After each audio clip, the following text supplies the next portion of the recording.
Capital, de nueva cuenta aquí en el Surco Mexicano, dándoles las gracias por el favor de su atención y con un invitado, otro de lujo, porque y además tenemos que agradecer, senador, su disposición de manera inmediata, sin ponernos de acuerdo previamente. Estamos en las instalaciones de la Procuraduría Agraria en Motolinia número 11 en la Ciudad de México, en el centro de esta ciudad capital. Y el senador acaba de salir de una reunión de más o menos, me platican, unas 3-4 horas, y ahorita tras bambalinas le pregunto que cuántas reuniones tiene diario, dice que aproximadamente 20, entonces 20 por 3, no sé a qué hora le alcanza el día. Pero bueno, aquí estamos con uno de los artífices, senador, del proyecto de reforma a la ley agraria. Quiero hablarles rápidamente del senador José Narro. Él es médico cirujano, egresado de la UAM de Xochimilco. Ha sido diputado en 3 ocasiones por el estado de Zacatecas y es director nacional de la Coordinadora Nacional Plan de Ayala y del Frente Popular Lucha Zacatecas. Actualmente es senador y con el gusto de que nos reciba en este momento tan oportuno y tan coyuntural para el derecho agrario en México. Señor, le agradecemos mucho su disponibilidad. Efectivamente, el campo no aguanta más y entonces cualquier oportunidad y cualquier espacio, los invitamos a que nos sigan en Justicia Agraria. En Twitter estamos como El Surco Mexicano, en YouTube también como Surco Mexicano. Estamos en más de 10 plataformas, en podcast, en Spotify, iTunes, Anchor, en más de 10 plataformas. Gracias, señor. El país reclamaba un nuevo discurso agrario, senador. Hace mucho no se oía hablar del campo, hablar de ejidos, hablar de comunidades, hablar de justicia agraria.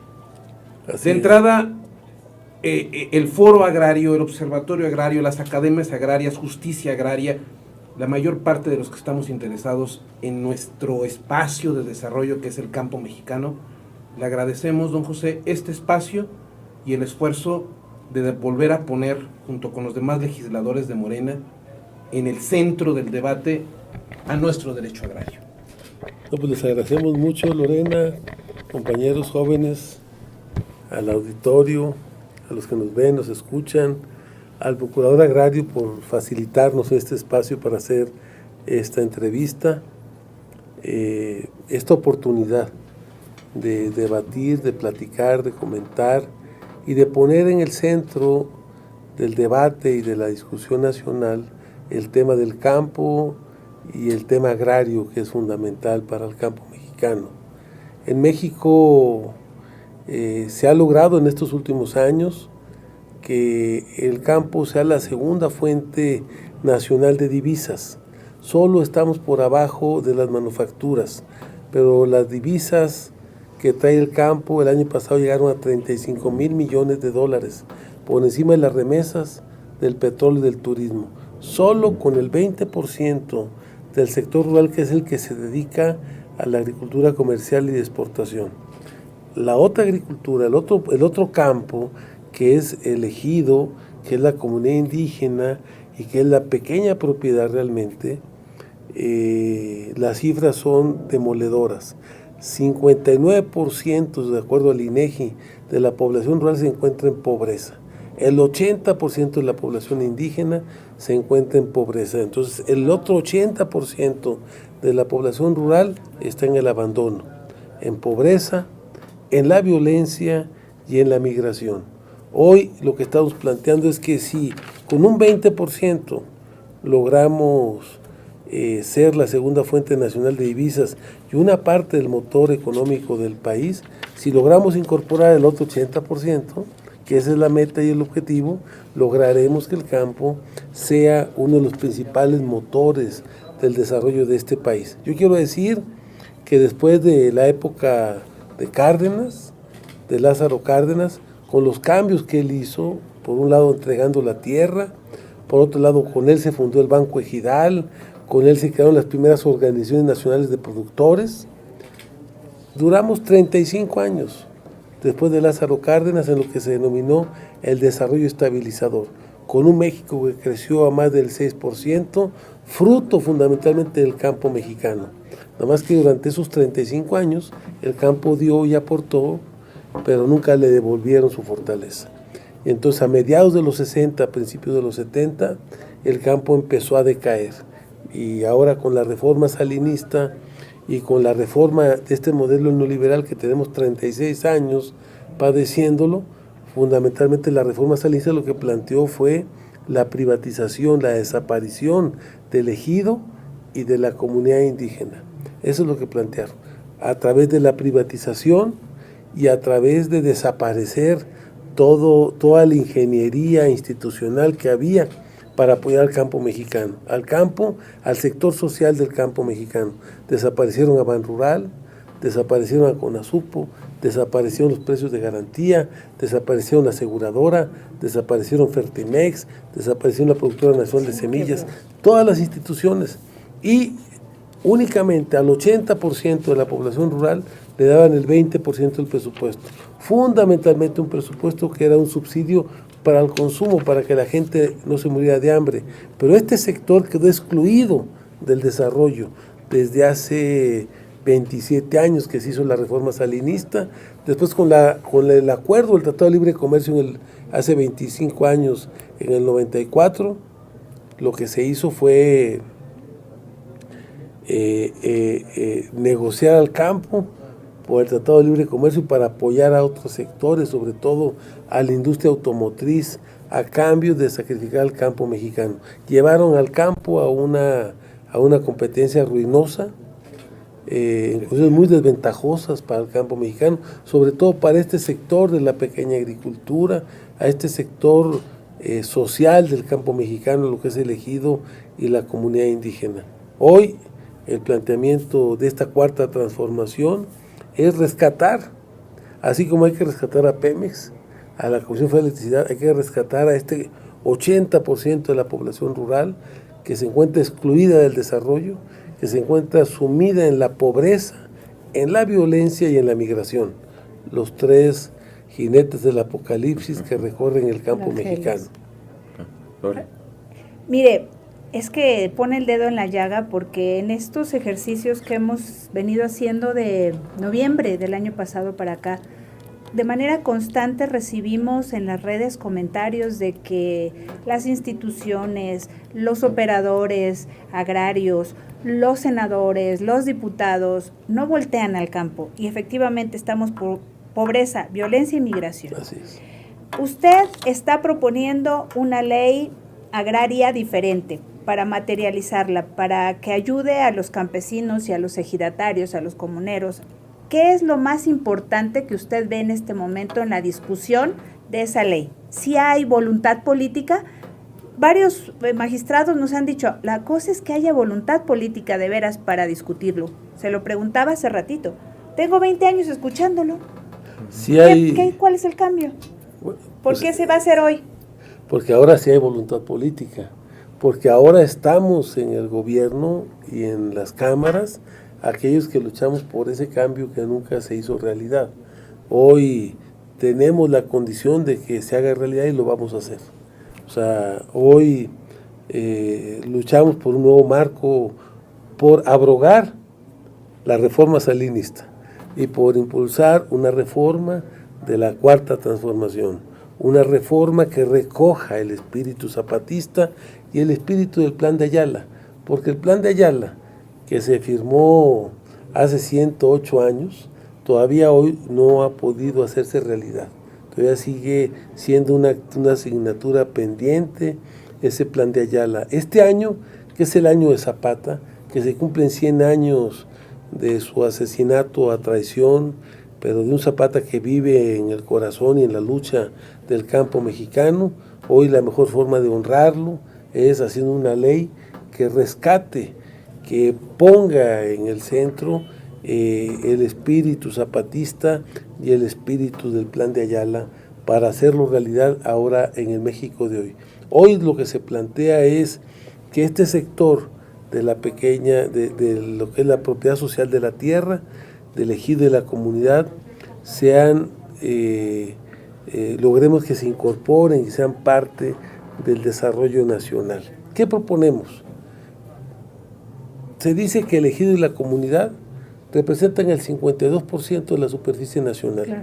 Pero cuando habla la Constitución en su fracción segunda de los esquemas de propiedad, hablan de dos.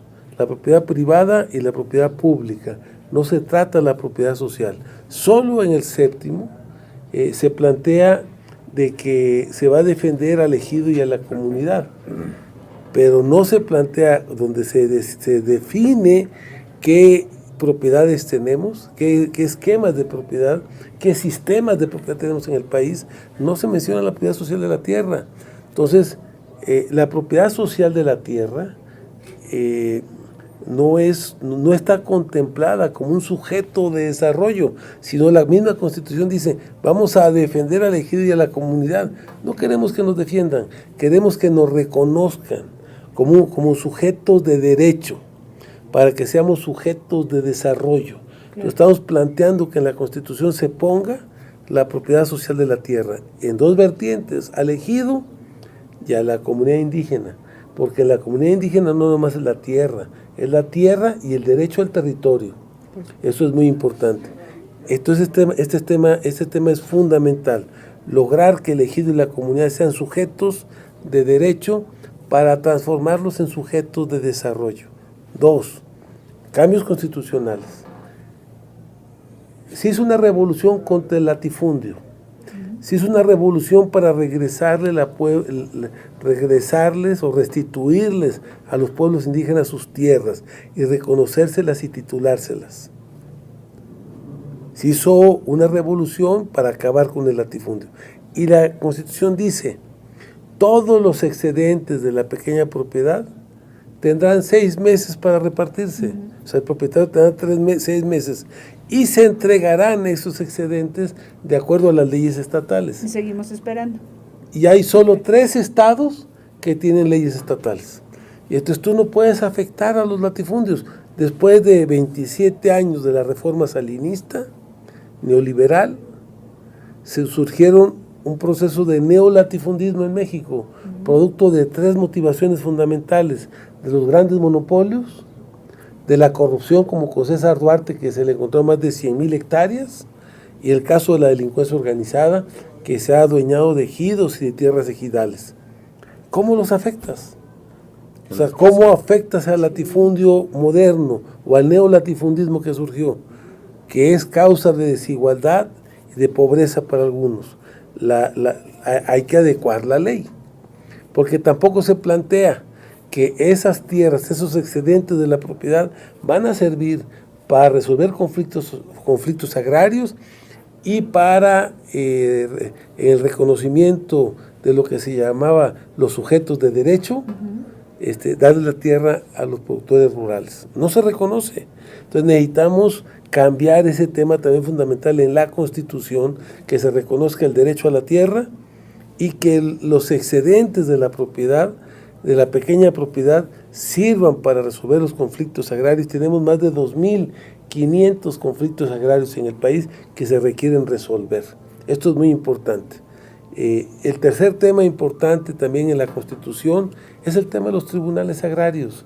Los tribunales agrarios no son ni de Juan ni de Pedro. O sea, los tribunales agrarios no están en el Poder Ejecutivo ya, lo que era el viejo Consejo Consultivo Agrario. Tampoco está en el Poder Judicial.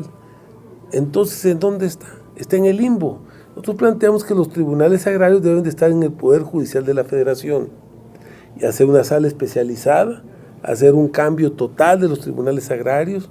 Los tribunales agrarios actuales fueron parte de esa reforma del 92 de Salinas, y para sacar los votos para hacer la reforma constitucional pactaron con el PAN, y los tribunales agrarios fue la concesión que le entregaron al PAN los tribunales. Por eso Diego Fernández de Ceballos, Lozano Gracia, todo ese equipo que trabaja en ese despacho, pues son los que manejan el tribunal agrario. Necesitamos un cambio total en los tribunales agrarios del país, sacar la corrupción, poner a verdaderos especialistas de derecho agrario, a gente que tenga vocación de hacer justicia agraria, sobre todo a favor del sector más desprotegido. Y entonces eso llevó a que muchos abogados civiles o civilistas o penales entraran a los tribunales. Aparte, tú agotas el tema de los tribunales agrarios y te vas a la Corte, al Poder Judicial de la Federación, después de 15, 20 años. Y en la Corte los que tratan el problema son jueces civiles. Los códigos civiles son códigos privados. O sea, el Código Civil, el Código Federal Civil, el Código Procesal Civil, son códigos privados. Y la materia agraria es materia social, la materia es totalmente diferente. O sea, la materia agraria surge como parte del pacto de la Revolución Mexicana. Entonces, pues necesitamos que los primeros juzgados de juicios orales en el país, en el diseño eran los juicios, los tribunales agrarios, claro, y todo eso lo hicieron picadillo y pedazos, porque los burocratizaron a la mayoría y los llevaron a la corrupción, y pusieron a gente que no tenía vocación de servicio y vocación social y compromiso con el sector agrario del país.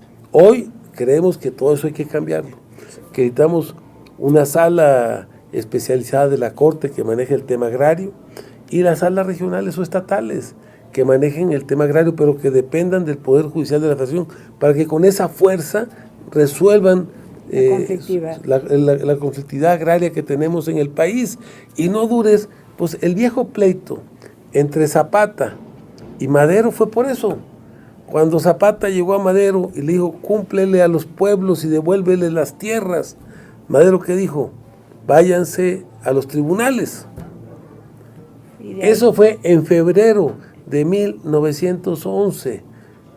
En noviembre, cuando Zapata vio que no les iban a entregar la tierra, hizo su plan de Ayala, presentó su plan de Ayala, el 28 de noviembre de 1911. Y entonces, en febrero, y después le dijo Madero a Zapata, entreguen sus armas. Y Zapata le dijo a Madero, entrega las tierras primero. Si nos entregan las tierras, entregamos las armas. Nunca les entregaron. En marzo de 1911, un mes después de esa entrevista de Zapata y de Madero, nombraron en Jolalpan, Puebla, a Zapata general del ejército, general y jefe del Ejército Libertador del Sur. O sea, porque ya Zapata se estaba preparando para lo del plan de Ayala. Ese mismo año en Ayosustla, Puebla. O sea, Zapata vivía en los límites del oriente de Morelos y en los límites de la zona sur de Puebla. Era donde andaba Zapata, en esa región, que es una región fundamentalmente indígena, náhuatl. Sí. De ahí surgió Zapata. Zapata es un representante, su madre indígena. Él era en el fondo un representante de los pueblos indígenas que lucharon por la restitución de las tierras que las haciendas azucareras les habían arrebatado a los pueblos indígenas de esa región. Señor, vemos que tiene muy, muy claro el panorama, el diagnóstico. Como médico usted sabe que no puede meter al paciente inmediatamente al quirófano si no tiene un panorama muy claro, y usted tiene un panorama muy claro del enfermo y ha propuesto una prescripción. Esa prescripción está en las iniciativas que tiene, tanto las que ha presentado usted como la del senador Monreal. Usted presentó conjuntamente con la senadora Nestora Salgado una reforma para el tema de la justicia agraria. Estas iniciativas, yo le preguntaría, ¿cómo ve al país en 20 años? Y le pregunto por esto. No sé, no tengo aquí a los autores de la reforma del año 92. No sé si así veían el país, veían el campo como lo tenemos hoy. La realidad no cambia por decreto, pero el país se enfrenta hacia adelante con temas hídricos, con temas ambientales, temas de alimentación, temas de agua, de género, de derechos de infancia. Tenemos una serie de desafíos que tiene el país, económicos principalmente, políticos, de seguridad. ¿Cómo ve usted con estas reformas de llevarse a cabalidad? ¿Cómo ve el país en 20, 30 años, señor? Nosotros pensamos que México tiene un gran potencial, tiene las condiciones para que México sea una potencia económica, agrícola, agropecuaria, una gran potencia en nuestra biodiversidad, en nuestra riqueza genética, en materia ecológica, la cuestión del agua en el mundo. Pero necesitamos hacer ahora los cambios que se requieren para lograr ese objetivo. Planteamos por eso que si logramos que el ejido y la comunidad sean sujetos de derecho, ahora sean sujetos de desarrollo. ¿Qué proponemos? No en el discurso, sino en el texto de lo que estamos proponiendo modificar. Proponemos un nuevo código agrario. Nosotros proponemos 4 leyes fundamentales. Un nuevo código agrario, un código de procedimientos agrarios que no existe, una ley de organizaciones económicas para el campo y modificar la ley de planeación del país. ¿Qué proponemos? Un nuevo código agrario que plantee que el ejido y la comunidad sean sujetos de desarrollo, los principales sujetos de desarrollo rural del país, con 2 o 3 elementos importantes. 1, que regrese el papel tutelar del Estado mexicano. O sea, es claro que si no hay políticas públicas a favor de ese sector no se va a poder desarrollar. Hoy Andrés está proponiendo que fundamentalmente los apoyos para el campo vayan para ese sector, pero si ese sector no se organiza, no va a poder enfrentar las dificultades que hay. Por eso necesitamos darle personalidad jurídica y convertir ese sector en el sector que haga rescatar al ejido y la comunidad, porque lo han hecho polvo. Muchos ejidos se reúnen cada 3 años para cambiar autoridad, o una vez al año para recibir las cuentas de los recursos de los dineros del ejido. Necesitamos que las asambleas ejidales se vuelvan a reposicionar, porque ¿qué hizo Salinas para desaparecer la fuerza del ejido? Le dio a cada ejidatario el poder, o sea, que cada ejidatario fuera su propio interlocutor. Ahora no se requiere que el ejido apruebe un proyecto. Ahora cada ejidatario puede llevar su proyecto a la SADER o donde él quiera. Yo no niego que eso hay que mantenerlo, pero hay que volverle a dar el poder también a la asamblea ejidal y a la asamblea de la comunidad indígena. Pero para eso nosotros planteamos, se requiere que el Estado tutele, apoye al ejido y la comunidad como un sector estratégico del desarrollo nacional. Y planteamos que en ese considerando que el tema de la producción de alimentos del país, sobre todo los alimentos que la población consume, necesitamos que la actividad agropecuaria sea estratégica para que no esté por abajo de la minería o de la cuestión energética, que esté a la par o esté por encima, porque no hay sector más estratégico que el sector que le da los alimentos al pueblo mexicano. Entonces planteamos un cambio importante en la ley, en el código agrario. Planteamos también que la parcela ejidal sea patrimonio de la familia. ¿Por qué? ¿Qué es lo que ha pasado con la parcela ejidal?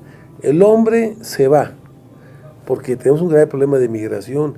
Los que se quedan, o sea, más del 55% de la gente que se ha hecho cargo de la cuestión económica o de la parcela en el ejido, es la mujer, los niños y los abuelos. Son los que se quedan a cargo. Después el hombre se va y vende la parcela y se junta con otra mujer. Y ahí están las familias desamparadas, ya sin la tierra, los hijos, la mujer y los abuelos. Que la tierra sea patrimonio, porque quien trabaja en el campo es la familia. La unidad económica en el campo es la familia. Entonces, por eso planteamos que se castigue la ingratitud. Si el amigo se va, pues que se vaya. Pero que la mujer y que la familia sean los ejidatarios. O sea, proteger a la familia es proteger a la mujer y proteger a los hijos y a los abuelos. Es muy importante. Planteamos también el tema de la equidad y el tema de la igualdad de género. Más del 55% de la tierra está en manos de las mujeres. Pues necesitamos reconocerlas. Hasta el año del 51 se reconoció el derecho de la mujer a votar. Las leyes agrarias en su origen vienen de los códigos civiles de España y de Francia, que eran códigos machistas, donde las mujeres no les reconocían sus derechos. En muchas comunidades indígenas, las mujeres no son sujetas de derecho. necesitamos que la mujer se le reconozca su pleno derecho a ser sujeto de derecho por para sí que sea, misma. así es, para que sea la que maneje la parcela, la que sea a cargo de la unidad económica del ejido y de la comunidad indígena. Esto es fundamental, esto es muy importante. Entonces, lograr que la parcela sea que se abra la posibilidad, que se abra y se generen las condiciones de equidad y de igualdad para que la mujer sea la sujeta de derecho de la parcela ejidal o de la parcela comunal o del derecho comunal. Es muy importante, porque todavía las mujeres, ahora, esto lleva también a que los órganos de gobierno de los ejidos y las comunidades, las mujeres estén representadas, porque no hay mujeres prácticamente en los comisariados y en los órganos de gobierno. Entonces, hacer un cambio para incorporar a la mujer plenamente en el desarrollo rural es fundamental. Otro punto fundamental que planteamos nosotros es la necesidad de crear lo que llamamos un fondo de tierras para el cambio generacional en el campo. En el campo, un sector muy importante, sobre todo en el centro norte del país, la población rural es de más de 60, 65 años. Sí, sí. Pero el adulto mayor, el anciano rural, no deja su tierra. ¿Por qué? Porque es su única garantía de una vejez más o menos digna. Si se enferma, para su alimentación, es su patrimonio y su seguro. Nosotros decimos, queremos crear un fondo de tierra, hay recursos del Banco Mundial, debe haber presupuesto del gobierno federal, debe haber crédito para ese objetivo y una aportación del beneficiario, en donde creemos una especie como de bonos de tierra. Y entonces el hijo le puede decir al papá, papá, yo te doy mi bono de tierra, déjame la tierra en dominio, no en dominio pleno, sino hasta que el papá fallezca, el hijo se hace cargo de la parcela, y con ese fondo de tierras el abuelo o el papá hace su fondo de pensión y tiene su seguridad social, su alimentación segura el resto de los días que viva, pero con dignidad, porque necesitamos al adulto mayor rural, que es el que ha ayudado a levantar este México que tenemos hoy, justicia para ese sector. Ya no pueden muchos de ellos, pero no tienen a dónde hacerse. Necesitamos construir una salida, una política para ese sector. Y una política también para que los jóvenes, tú naces en un ejido ya constituido, pues tú llegas, en el ejido ya están repartidos los solares urbanos, sí, ya están repartidas las parcelas, pues no tienes cabida. ¿Dónde estás? Entonces necesitamos que ese sector joven se pueda quedar con una expectativa, hay que integrarlo, necesitamos la fuerza de esos jóvenes para poder volver a levantar al campo mexicano, pero necesitamos crear una salida también para los adultos mayores. Y es que con independencia de que integre a los jóvenes, el problema está en que el joven se fue. Así o sea, dices, o sea, ya ni cómo lo integro, porque se fueron, porque para ellos no fue atractivo, porque el campo no. Y porque los jóvenes ya no quieren regresar. Cada vez. Porque el campo para ellos es pobreza y abandono. Así es. Cada vez que México pierde un campesino, pierde soberanía. Así es. Cada vez que un poblado rural pierde a un joven campesino. Hay 190,000 jóvenes estudiando en las escuelas tecnológicas del país. Fíjate. Sí, señor. Y salen de las escuelas y ya no regresan al campo porque no hay nada que hacer. No hay esperanza. En ese sentido, más de 45,000 poblaciones en este país que concentran a 30 millones de personas que viven en pobreza extrema, en desproporción social, sin escuelas, sin agua potable, sin desarrollo, sin perspectiva de desarrollo. Se saluda la nueva propuesta de ley agraria, las discusiones ya están abiertas, pero sigo viendo una propuesta de ley agraria, senador, en donde las asimetrías sociales no se atienden, es decir, la desproporción del presupuesto destinado de los municipios a las poblaciones para garantizar los derechos humanos de los campesinos no se garantiza, señor senador. En la actualidad, tiene más derechos el mismo joven de 16 años que vive en una ciudad que el joven que de 16 años que vive en un poblado rural, en Fresnillo, en Valparaíso, Zacatecas, en mi Guadalupe Victoria, en la región de los Llanos, aunque son iguales, señor senador, no hay equidad. El desarrollo agrario, señor senador, se ha confundido con desarrollo rural. ¿Qué es lo que...? ¿Qué pudiéramos hacer, señor senador? ¿Qué pasó? ¿Cómo lo hacemos? Nomás, ¿qué pasó con la reforma salinista? No nada más fue una reforma al marco agrario. O sea, se cambió la ley agraria con Salinas para privatizar, para despojar al sector social de sus tierras, de sus recursos naturales, de sus aguas. Y para lograrlo, desaparecieron a todas las instituciones que se encargaban de atender a ese sector.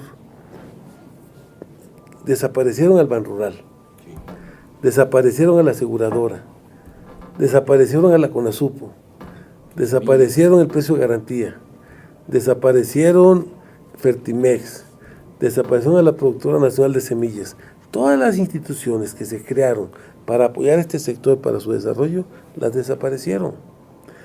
El presupuesto público, el 80% se orientó a apoyar a la agricultura comercial y de exportación, a los grandes monopolios. Al pequeño productor, al ejidatario, al comunero, se le atendió únicamente para que no se muriera de hambre, pero no como sujeto de desarrollo. Por eso lo que estamos planteando nosotros, te quitan el crédito. Le quitaron el crédito al ejido y a la comunidad. Les dieron crédito a la palabra 3 o 4 años. Se los quitaron. El Procampo prácticamente lo desaparecieron. ¿Qué pasó? Pues la gente está en el abandono, en la ruina total, este sector del campo. Por eso planteamos nosotros, en mismo Estados Unidos, los gobiernos estatales de los estados de la Unión Americana actúan como deudores solidarios ante la banca. Por eso en Estados Unidos, en algunos estados, el crédito para el campo es a tasa cero. Aquí en México, dijo el gobierno de Salinas, como la tierra del ejido y la comunidad es inembargable, pues no puede haber crédito, porque no le puedes quitar su tierra, ¿no? Y entonces dijo Salinas, vamos, que el crédito vaya a cuenta de la cosecha. O sea, la garantía para el crédito va a ser la cosecha del productor, pero ningún banco te presta cuenta de la cosecha, ninguno. Pues, ¿qué pasó? Les quitaron el crédito. Cuando planteamos nosotros que se recupere el papel tutelar del Estado mexicano sobre el campo, es que el Estado mexicano asuma el compromiso de ser, entre otras cosas, el deudor solidario, para que pueda volver a haber crédito en el campo. ¿Por qué Brasil es una potencia en el campo?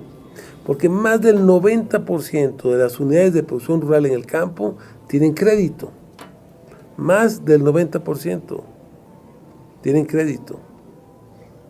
Y en México, solamente el 10%. En México hay cerca de 5 millones de unidades de producción rural. 5 millones. Y solo tienen crédito cerca de 500,000 unidades. De todos los mecanismos. O sea, de todos los organismos. Ahora, las instituciones de la banca privada no da crédito al campo.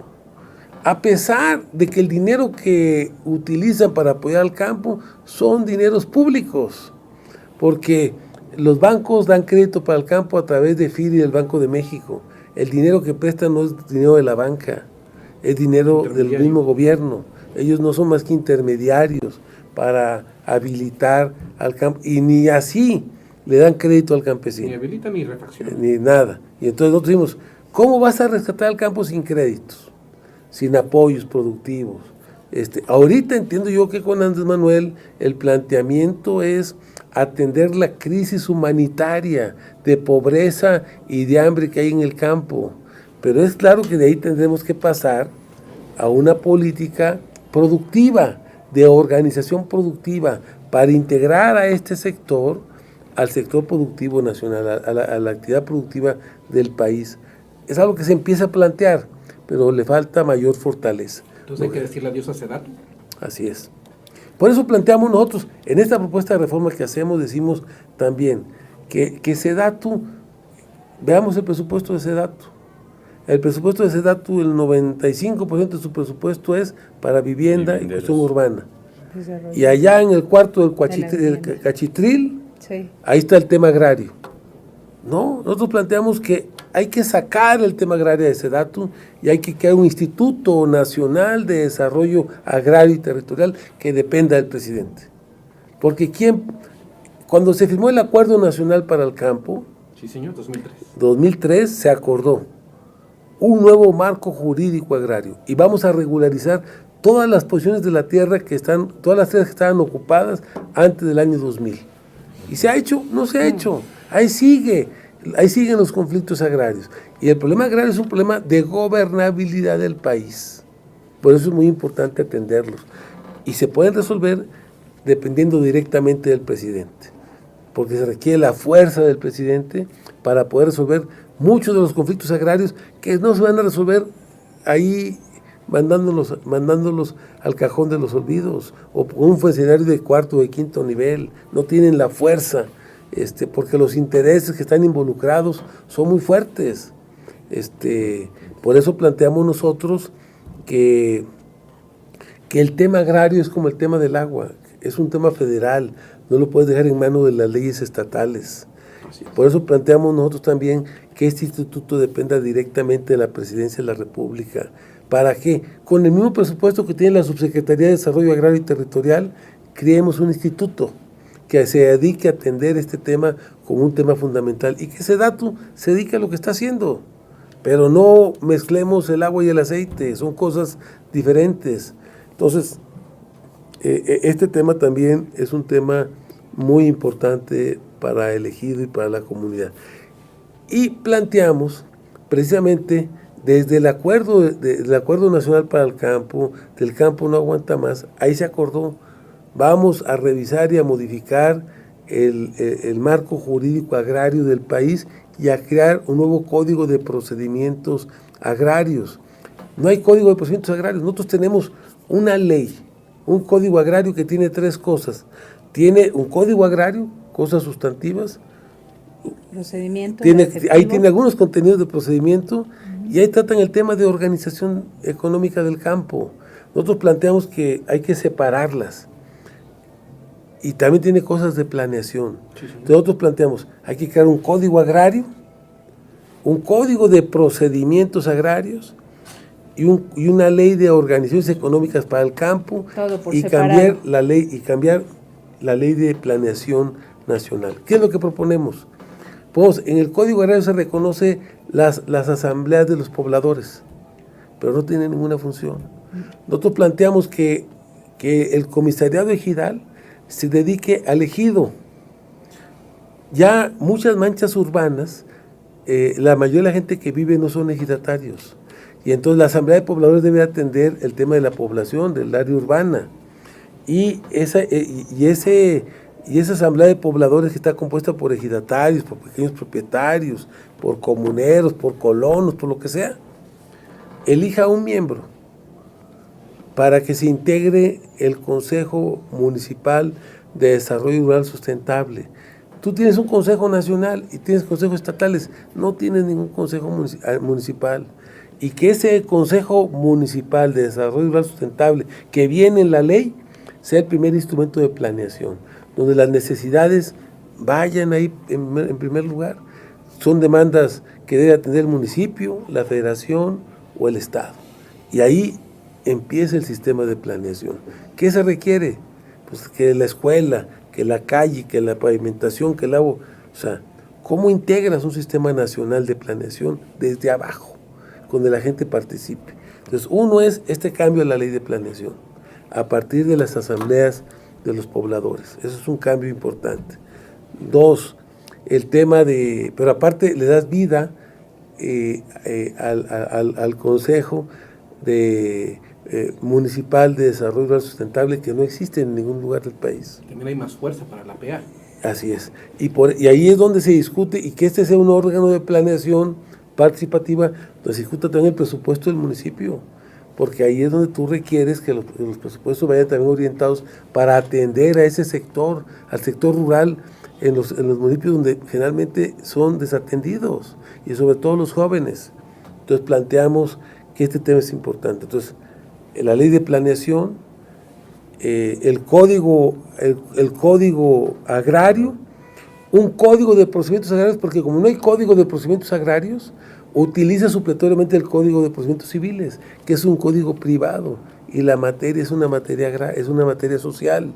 No puedes usar un código privado para atender un conflicto o un tema que tiene fundamentalmente un contenido social. Pero aparte en el código de procedimientos tienes que ponerle términos a los temas. No puedes durar más de un año sin resolver un tema. O sea, no puedes volver. Fue la lucha de Zapata. Sí. ¿Qué le dijo Zapata a Madero? No me mandes a los tribunales porque que tienen 20 años, 40 años, 50 años sin atender nada. Y como y lo que resuelve en contra de nosotros, porque la visión de ellos era fundamentalmente una visión civilista del Código Civil, del Código Privado. Entonces no tienen un criterio social. Por eso lo que se plantea es darle su lugar a la propiedad social de la tierra, al ejido y a la comunidad. Y tú pones entonces en los tribunales, en estos nuevos tribunales agrarios que dependan del Poder Judicial de la Federación, tú pones a verdaderos magistrados que conozcan de la materia agraria, que estén certificados y que tengan vocación de servirle al sector rural, al sector social del campo mexicano, hacer justicia en ese sector. Fe pública a la PEA. ¿Por qué? Fe pública no a la PEA, fe pública creando un instituto nacional de la fe pública. ¿Por qué? Porque gran parte, y lo sabe aquí Lorena, que gran parte de los juicios tú requieres llevar hojas certificadas. Y cada hoja certificada te cuesta 5 o 10 mil pesos por un notario público. La gente no puede. Y entonces tú requieres crear un instituto en apoyo para que la gente tenga acceso a la justicia. Entonces tú estás planteando, o sea, no nada más crear una ley, sino que la ley te crea instrumentos para que la justicia la puedas hacer realidad. ¿Por qué una gente no quiere ir al tribunal agrario? Porque una copia certificada te cuesta 5 mil, pues si llevas 10 copias o 20 copias, cada certificación tiene un costo con el notario público. Entonces tú planteas que hay un instituto que dependa a lo mejor de este Instituto Nacional de Desarrollo Agrario y Territorial, que dé la fe pública gratuita para el campesino, para que el campesino pueda tener acceso a la justicia y en los tribunales. Entonces es un planteamiento integral. También hay otro gran problema que es un conflicto permanente, es el tema de la indivisibilidad de la parcela. Es un tema que también tenemos que resolver. El 80% de los temas que están en los tribunales son por eso. Y que ahora, no se ponen de acuerdo los 11 hijos, señor. Claro, sí, pero aparte hay muchas injusticias, porque por ejemplo el papá, quien le manda a veces los dólares es el que está en Estados Unidos, pero el que le ayuda a sacar la tarea en el campo es el otro hijo, y le pone el derecho al que está en Estados Unidos. Y que la cuida es la hija mayor. Sí, pero esas no cuentan. Se casa con la amiga de allá de Estados Unidos. Y se olvida, y vende la tierra, y vende la parcela, y dejan a la familia en el abandono. ¿Sabe qué, señor? Su respuesta fue, y le acaba de robar a los estudiantes de Derecho la posibilidad de desentrañar la propuesta del senador Narro, que se las dejamos siempre. Nosotros que damos clases para que hagan un trabajo de análisis de veras exhaustivo, que usted ya se lo regaló en esta entrevista. Definitivo, ya les hizo el trabajo. Hay un tema que a mí en lo particular y por razones naturales que platicábamos tras bambalinas es el que me aqueja un poco, y yo sí le quiero reconocer algo a los tribunales agrarios, señor. Si en algo han ayudado en estos años los tribunales agrarios es a mantener la paz social en el campo. Si bien es cierto que puede haber puede haber sus asegúnes, la naturaleza del mexicano somos conflictivos. Yo, bendito Dios, soy hija única. ¿Cómo pones? Ya sé que ustedes como maridos tienen la última palabra. Sí, mi amor, y lo que digamos nosotros lo hacen. Eso sí. ¿Cómo van a poner en contexto? Está bien todas Son cosas que hay que resolver. Son cosas que hay que resolver, pero la naturaleza de nosotros como mexicanos y el campesino es complicada, desconfiada, no cabildear, no conciliar. ¿Qué hacemos en ese sentido? ¿Usted cree que lleguemos a buen puerto? Vamos a llegar a buen puerto. ¿Sabe por qué? Porque, no sé, esto de pasar al Poder Judicial de la Federación, a los tribunales agrarios, creo que usted lo ha visto y lo vio recientemente en un foro que tuvieron con los tribunales. Ellos dicen, sería fenomenal simplemente por el presupuesto. Por el salario. Por el salario, bueno, también, que ahorita no, estamos en la austeridad republicana y no creo que les vaya a mejorar mucho. Ese tránsito de la materia electoral al Poder Judicial de la Federación en los 80 fue complicado. Yo llevo 20 años o más oyendo de ese tránsito al Poder Judicial de la Federación. ¿Ustedes como legisladores ya han tenido alguna retroalimentación con el Poder Judicial de la Federación? No querían la materia electoral, decían, no, eso es complicada. El campo es complicado.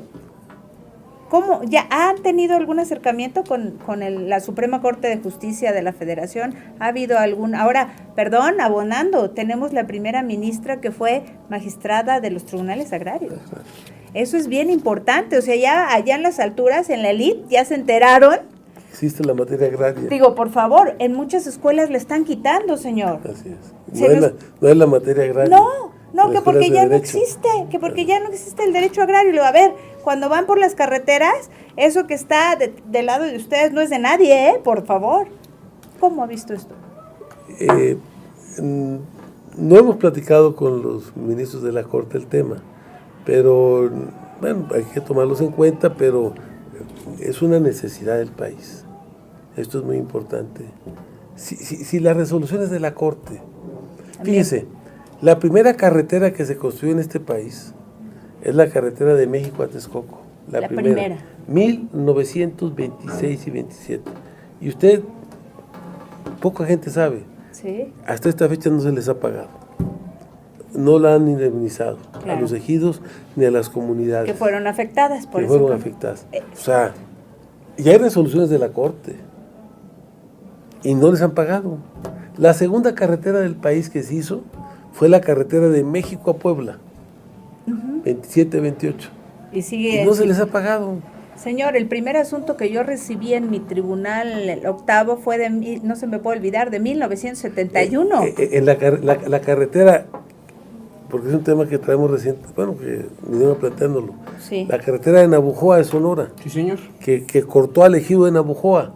Ganaron en la Corte, ganaron los tribunales agrarios.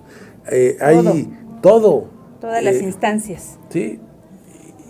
Y después de 30 años no les han pagado. Es una vergüenza. Oiga, señor, pero ahí en ese sentido y con la propuesta que tiene el Código de Procedimientos Agrarios, la justicia agraria es nuestro gran problema. De hecho, eso es lo que motivó precisamente a que surgiera parte de este proyecto. La obsolescencia, lo tardado, pero también hemos visto también un desazón del Estado mexicano, no solo de los tribunales agrarios, de los magistrados. ¿Cómo administrar justicia sin dinero? Llevamos 5 años, y este año no fue la excepción, que la Cámara de Diputados permanentemente le ha quitado dinero. No tienen servidores públicos, no tienen peritos, no tienen cómo hacerlo. Yo le dije ahorita a los de Copecose, Dios proveerá, el Congreso proveerá. ¿Qué hay que crear? ¿Qué estamos creando? Este debate que hoy dimos aquí en la Procuraduría Agraria, hemos estado yendo a los estados, a los ejidos, a las comunidades, a las universidades. Estamos invitados en mayo a ir a la Escuela de Derecho de la UNAM, con el sector que da la materia agraria. Estamos creando un gran movimiento. O sea, esto no va a ser posible si esto no va acompañado de un gran movimiento social que haga posible y viable esto que estamos proponiendo. O sea, esto no es fruto de un acuerdo burocrático. Esto no va a ser fruto de que, oiga, pues ahí está la iniciativa de NARU, la de Monreal. Pues vamos a sacar lo mejor de las iniciativas, pero también de las iniciativas de lo que opina la gente, de lo que opinan las organizaciones. O sea, al final no es una competencia de egos, es una ley que le sirva al campo mexicano, que necesitamos para salirnos de esa ruta a la que nos metieron hace 36 años de neoliberalismo, de prácticamente desmantelar y acabar con el ejido y la comunidad. Entonces, ¿qué es lo que nos puede garantizar? Lo único que nos puede garantizar que tengamos éxito es que esto está acompañado de un gran movimiento social, de un gran consenso. Y yo te quiero decir, yo estuve en Nuevo León, fui a la Unión Ganadera, sí. Fui con los ganaderos de Nuevo León, el sector más duro, porque son los grandes ganaderos. Y vimos los reclamos hacia el Tribunal Agrario, Tribunal Superior. Por eso, ¿de qué se quejan los privados? De que el tribunal no le resuelve y entonces, fíjate, entonces déjase en la incertidumbre el problema de la tierra y entonces no la puedes incorporar a la actividad productiva porque no es sujeta de desarrollo ni de programas. Nada más imagínate, solo el Registro Agrario Nacional tiene 800,000 expedientes sin resolver. Ese es el rezago que dejó el anterior gobierno. Si en México tú tienes 5 millones de unidades de producción rural y tienes conocidas 800,000 expedientes, Es la locura. eso es lo que conoces, seguramente hay más de 1 millón. Es el 20-25%. Y todas esas tierras que no las tienes tituladas, que no las has resuelto, no son sujetas de apoyos. Cierto. Porque no has resuelto No hay lo del certeza. titular del derecho, no hay certeza jurídica. Así es. Entonces, ¿cómo vas a resolver? Pero también hay que decirlo, mire, el ICA hoy tiene tomado el Registro Agrario Nacional. Prácticamente el Instituto Agrario, que debió haber sido la vanguardia tecnológica en el manejo de documentación y de la administración del territorio, está siendo administrado por el ICA, una organización de la OEA que recibe órganos de Washington, está interviniendo en el registro agrario. Después tenemos el tema de la planeación del presupuesto al campo mexicano, que sigue en manos de ruralistas, es decir, de los desarrolladores de programas que se dedicaron a entregarle el presupuesto que era para el desarrollo para el campo a los agroindustriales, dejando al productor social en la pobreza y en la marginación del presupuesto. Quienes hemos acompañado las luchas del sector social de la producción, José, recordaremos desde 2003, ahí estuvimos marchando, ahí estuvimos, ¿sí? Hicimos el gran pacto, se formó el gran pacto para el campo para que el presupuesto alcanzara para todos. Se habló de intervención del Estado de nueva cuenta. Hoy día entregamos el campo, permitimos una reforma energética que altera la propiedad social, ya que le da privilegios a la industria energética extractiva para imponerle usos y modalidades a la propiedad social. La industria minera afecta más del 70% de la propiedad social, de la propiedad concesionada a las mineras está en propiedad social en detrimento de los pueblos, dejándolos en pobreza. ¿Por dónde empezamos a luchar, don José? ¿Cómo lo ayudamos? ¿Cómo ayudamos? Nosotros planteamos que lo primero es empezar por derogar la reforma salinista. Pero eso depende de ustedes. Esa es nuestra tarea y la vamos a sacar. ¿Dónde vamos a educar a nuestros muchachos? Y aparte, esa reforma no nada más es el tema agrario. Una parte es recomponer el tema agrario, pero también es una reforma integral hacia ese sector. O sea, al final, por eso planteamos nosotros, no nada más es cambiar el marco jurídico agrario, por eso planteamos la ley de organizaciones económicas. Fíjate, en tiempo de Lázaro Cárdenas, se creó el Banco Ejidal. La Confederación Nacional Ganadera surgió en tiempo de Lázaro Cárdenas. La CNC surgió en tiempo de Lázaro Cárdenas. La Unión de Productores de Caña de Azúcar surgió en tiempos... O sea, no nada más es un tema de resolver el tema de la tierra, un tema agrario. Es una visión global de dotar de nuevos instrumentos, de un nuevo andamiaje. Por ejemplo, nosotros planteamos, no nada más cambiar los tribunales, hay que cambiar la Procuraduría del Registro. La Procuraduría Agraria ha sido fuente de corrupción. Pues los que llevan a las mineras a los ejidos son los procuradores agrarios, son los promotores de la Procuraduría Agraria que van a llevar a las mineras para que les quiten las tierras a los ejidatarios. O sea, son inmobiliarias.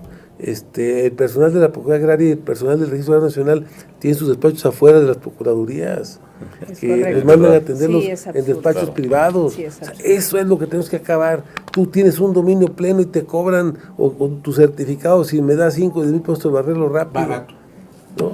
No, Señor. hay 500 mil pesos por un dominio, medio millón de pesos por un dominio Quintana pleno. Roo. Entonces, todos los terrenos nacionales, la venta de terrenos nacionales, a manos de las inmobiliarias, de las hoteleras. Sí, es una vendimia de terrenos. Necesitamos parar la venta del país, venta del país. que están rematándolo, entregando lo que es patrimonio de los mexicanos, Claro. lo que es de todos. Eso parando la corrupción.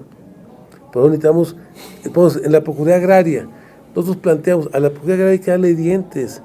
La Procuraduría Agraria cuando surgió era la Dirección General de Procuraduría Agraria que estaba al interior de la reforma agraria y era un instrumento para atender los abusos del comisariado y de las autoridades cidales en cuanto a entrega y a venta de parcelas y entonces tú te quejabas. Hoy no tiene dientes la Procuraduría Agraria y la Procuraduría Agraria se dedica a la organización, a la capacitación, ¿no? que se dedique a la procuración de justicia a favor de los campesinos. Esa es su tarea. Saquémoslo de las tareas que no le competen a la Procuraduría, de las tareas de organización y de las tareas de capacitación y educación, su tarea principal. Démosle, fortalezcamos su tarea sustantiva. Igual el tema del registro. Por poner un ejemplo, antes teníamos nosotros cada 3 años en los ejidos y las comunidades el IGUPE, la Investigación General de Usufructo Parcelario Ejidal.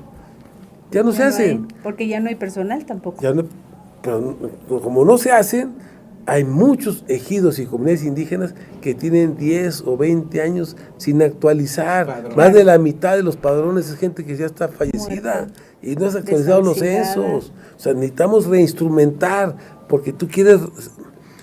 Se hizo el procede.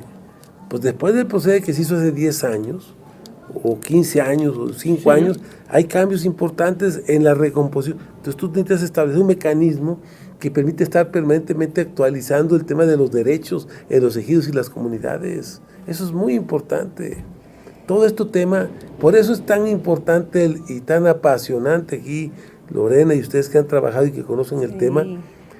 Para que haya milpa tiene que haber surco. Por eso con estos del surco... Exacto. Ese es el sentido. Vamos por la milpa. Vamos por la milpa. Gracias, ha sido muy aleccionador, sobre todo de verdad su disposición para a la Desinsusto estar con nosotros, señor. A la Desinsusto porque se dieron así las cosas.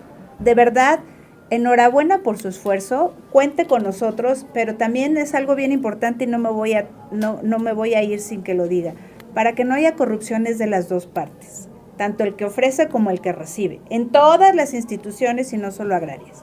Estamos ¿no? de acuerdo. Eso es importante, pongamos nuestro granito de arena en ese sentido y México va a ir para adelante. Muchas gracias, senador. Muchas gracias, Lorena. De verdad. Gracias, señor, compañeros. Muchísimas gracias. Compañeros del arado. Es un apostolado agrario. Lo que vemos el surco es que finalmente la tierra, con lo que más dignifica al hombre, el trabajo. Es con trabajo incorporado.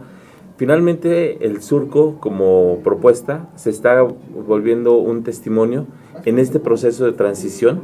Estamos escuchando a los tomadores de decisión, a los que deciden, a los que ven, a los que observan. A usted lo seguimos en particular que anda en Nuevo León, vimos los foros en los que está participando con la senadora. Agradecemos en verdad muchísimo su participación. Nosotros nos encontramos, estamos haciendo un esfuerzo de llegar a donde quizá los medios de comunicación masivos no les interesa el tema agrario, pero tampoco a las universidades lo tienen un poco aislado y estamos montándonos en las redes sociales para poder llegar a estos, a los justiciables, a los derechosos agrarios, a los que toman decisiones. Muchas gracias, señor. Muchas gracias. Desde el Observatorio Agrario le agradecemos la disposición, le agradecemos a usted y a todo el esfuerzo de la legislatura del Senado de la República de volver a poner en el centro a lo agrario, al campesino y volver a construir un discurso agrario. Hacía falta señor. que desde el poder se le hablara a los ejidatarios y a los comuneros de frente, de cerquita y de verdad. Gracias por todo, Y de con el verdad. corazón. Y con el corazón, y para eso estamos. Señor, a sus órdenes. Nos vemos la próxima. Muy Hasta luego. amables. Gracias. Hasta Justicia luego. Agraria, Andrade Becerra, Observatorio. Bye. Gracias.